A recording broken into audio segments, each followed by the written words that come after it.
Bernard Antier, bonjour. Bonjour. Vous êtes virologue, vous avez été le recteur de l'Université de Liège, où vous avez d'ailleurs enseigné aussi durant toute votre carrière. Vous êtes académicien, membre de la classe technologie et société, et depuis pas mal de temps maintenant, et notamment durant votre rectorat à l'Université de Liège, vous avez beaucoup œuvré pour la science ouverte, notamment pour l'open access des publications des chercheurs qui sont financés sur des fonds publics et largement exploités par certaines maisons d'édition. Vous avez publié il y a peu à l'Académie royale de Belgique, dans la collection L'Académie en poche, un très bel ouvrage, Science ouverte, le défi de la transparence, avec une préface de notre confrère Philippe Busquin.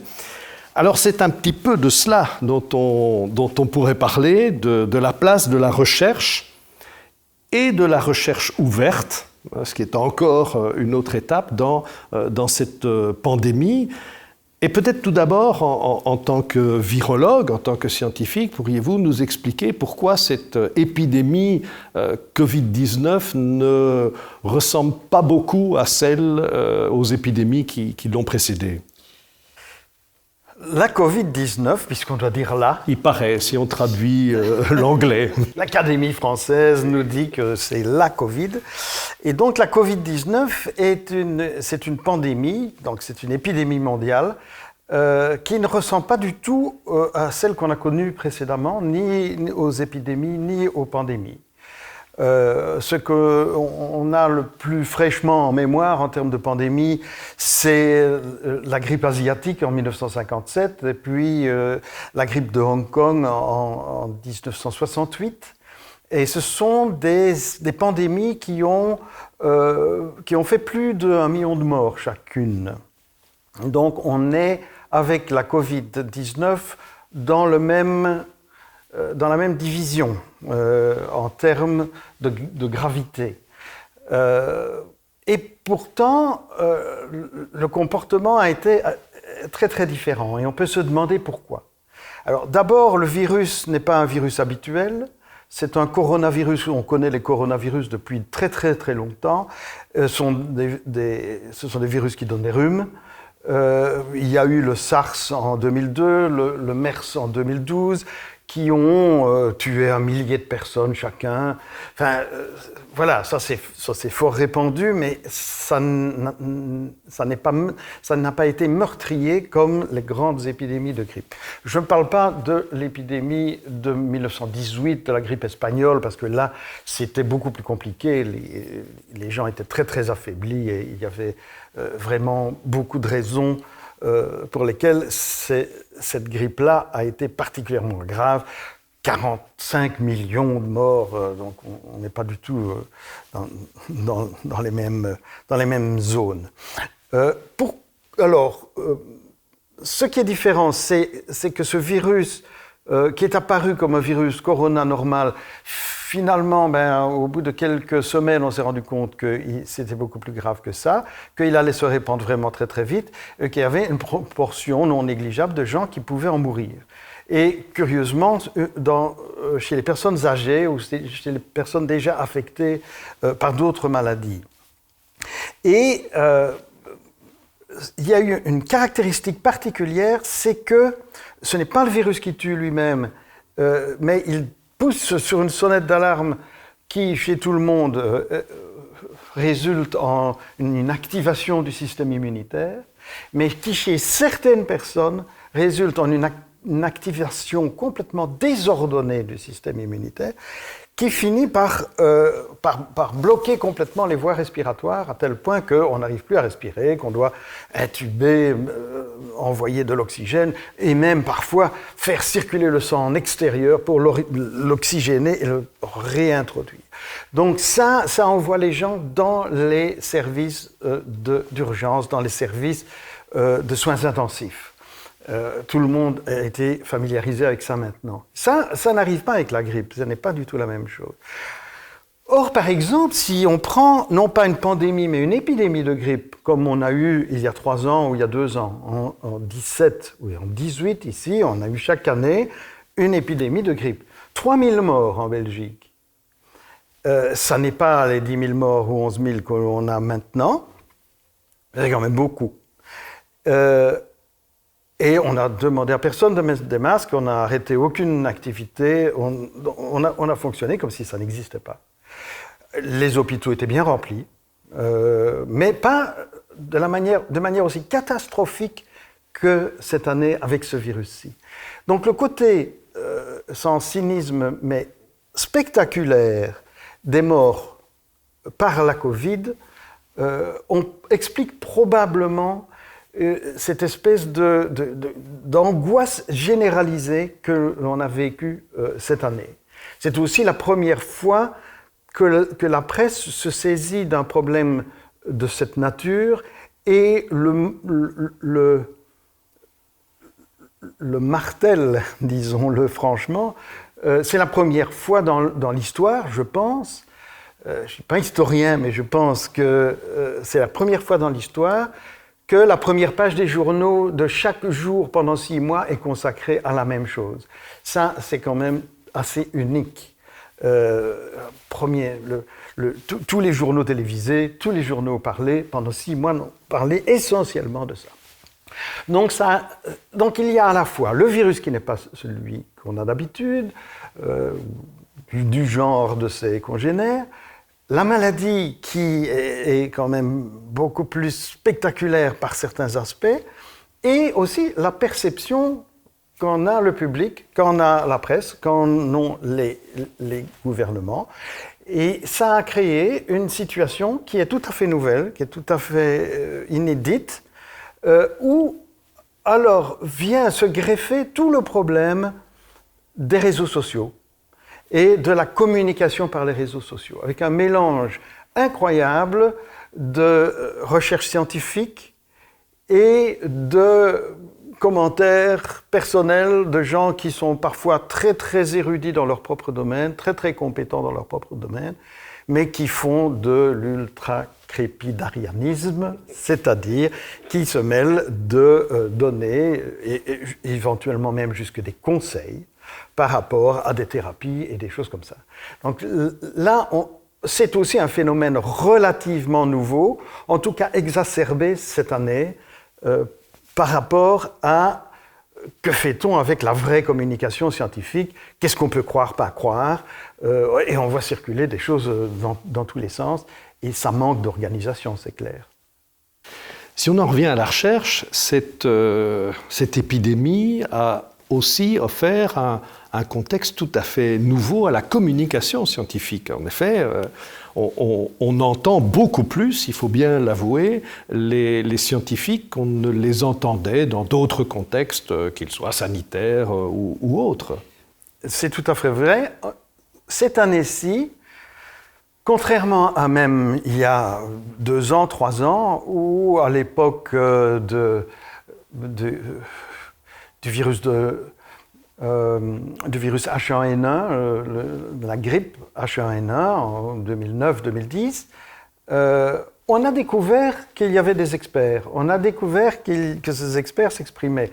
On a vu d'ailleurs des prises de parole assez inhabituelles de la part d'experts qui normalement sont mandatés par un gouvernement pour le conseiller, et puis qui prennent la parole avant lui, qui s'expriment dans des conférences de presse la veille, etc. Ça, c'est nouveau. Lors de l'épisode H1N1, 2009-2010, on avait aussi un commissaire de l'épidémie. Donc le processus n'est pas nouveau. Simplement, il est devenu beaucoup plus spectaculaire, il est devenu beaucoup plus médiatisé. Alors il y a probablement une différence, même en 10 ans, dans la manière de communiquer, et en particulier cet aspect très très particulier des réseaux sociaux qui sont fréquentés par tout le monde et de manière frénétique. Maintenant, la communication scientifique a quand même été impactée par cette pandémie, parce que très tôt, dès le mois de février déjà, Il y a eu un moratoire qui a été mis en place et suivi par la plupart des maisons d'édition scientifiques, imposé par les gouvernements, soutenu par les grandes organisations mondiales, etc., UNESCO, OMS. Donc toutes les grandes organisations ont dit qu'il faut absolument que toute la littérature sur les coronavirus soit disponible. Et effectivement, on a ouvert les portes vers ce qui n'était accessible que sur abonnement ou sur souscription. Donc, les ouvrages, les articles scientifiques qui se trouvaient dans les bibliothèques universitaires, on y avait accès, c'est parce qu'elles les avaient achetés. Mais si elles ne les avaient pas achetés, il fallait soi-même les acheter. Même pour faire un téléchargement, ça pouvait monter à 30-40 € pour un article. Ce qui est évidemment une forme d'escroquerie, mais je ne vais pas m'étendre beaucoup là-dessus. Ça, c'était la situation jusqu'en février. Puis en février, il y a eu ce moratoire et tout est devenu accessible gratuitement. Même des chapitres de livres qui ont 40 ans. Donc tout ce qui concerne le coronavirus. Le problème, c'est que ça, c'est ne pas quand même bien se rendre compte que pour faire une recherche sur le coronavirus et essayer d'avancer d'urgence sur ce problème, il ne faut pas regarder que les coronavirus, bien entendu. Sinon, on va retomber sur les bons vieux qui donnent que des rhumes et on ne saura rien de plus. Donc, il faut aussi aller regarder ailleurs. Il faut aussi regarder dans des ouvrages d'épidémiologie, dans des ouvrages d'immunologie. Comment est-ce que nous réagissons? Qu'est-ce qui se passe? Pourquoi est-ce que ce virus-ci donne des anomalies de type auto-immunitaire, où on se combat soi-même. Enfin, il y a plein de choses intéressantes à creuser, et pour ça, il faut pouvoir avoir accès à cette immense littérature de millions d'articles que, heureusement, avec les moteurs de recherche, on peut aller chercher aujourd'hui, mais à condition qu'elle soit accessible et qu'il ne faille pas payer 40 € chaque fois qu'on veut lire un article dont on ne sait même pas s'il va être faire quelque chose. Voilà. Donc, il faut ouvrir beaucoup plus largement. Et ça n'a pas été compris parce que les éditeurs ont dit, écoutez, bon, on fait ça avec les coronavirus, ça suffit. Et maintenant, certains grands éditeurs comme Elsevier, par exemple, vient d'annoncer que 31 janvier, ça sera terminé, même si l'épidémie se prolonge. Donc, on voit quand même que c'est à l'arraché. Ça a montré une chose intéressante, c'est que tout le monde, dans les laboratoires, dans le monde médical, tout le monde s'est rendu compte que ça, c'était tout d'un coup l'ouverture d'un grand rideau. Et que, oh ciel, voilà qu'on a accès à tout ce qu'on aimerait bien pouvoir lire. Et donc, je crois que là, il y a quand même un déclic dans le monde, dans la communauté scientifique, qui était déjà un peu ébranlée avec la notion d'open access, mais qui était réticente à quitter ces grandes traditions de publier dans les grandes maisons d'édition prestigieuses, etc. Et donc, publier sur des plateformes publiques gérées par les deniers publics pour la science qui elle-même est obtenue grâce aux deniers publics. On ne parle pas ici de recherche industrielle privée, mais dans la recherche publique doit pouvoir être accessible à ceux qui vont payer pour qu'on puisse la faire. Et en particulier pour toutes les personnes compétentes qui peuvent en faire quelque chose d'intéressant. Donc là, je crois que beaucoup de monde a compris qu'il se passait quelque chose et que cette ouverture faisait apparaître un éclairage que personne n'avait jamais vu jusque-là. Donc ça, c'est un point positif. Maintenant, est-ce que l'huître va se refermer après? Je n'en sais rien, mais je le crains fort. Est-ce que le chercheur va comprendre que, du coup, il ne faut pas se laisser prendre dans l'huître et que d'emblée, il faut publier en accès ouvert pour que personne ne puisse venir refermer quoi que ce soit là-dessus? Ça, c'est un espoir qu'on peut avoir aujourd'hui. Mais pour faire ça, il va y avoir beaucoup de choses à faire parce qu'il faut que le chercheur soit amené à le comprendre.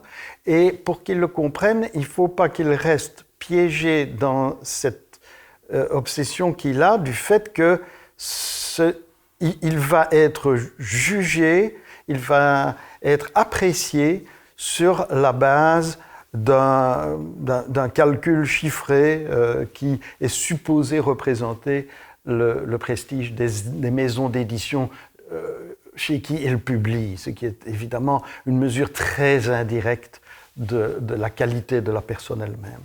Donc là, il y a évidemment encore beaucoup de progrès à faire.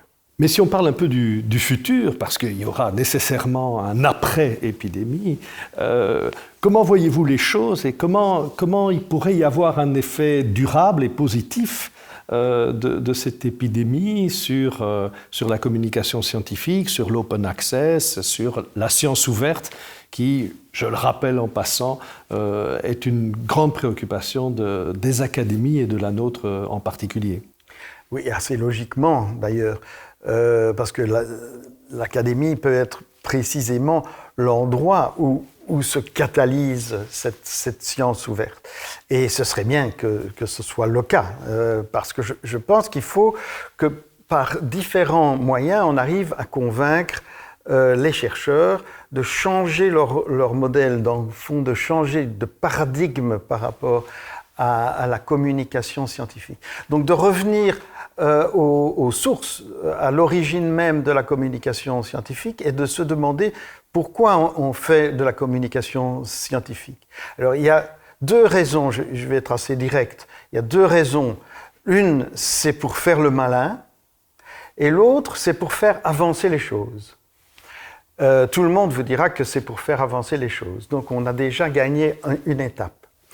Mais il faut quand même essayer d'empêcher les vieux réflexes qui consistent à flatter son ego en pouvant dire qu'on a été publié chez tel ou tel éditeur prestigieux.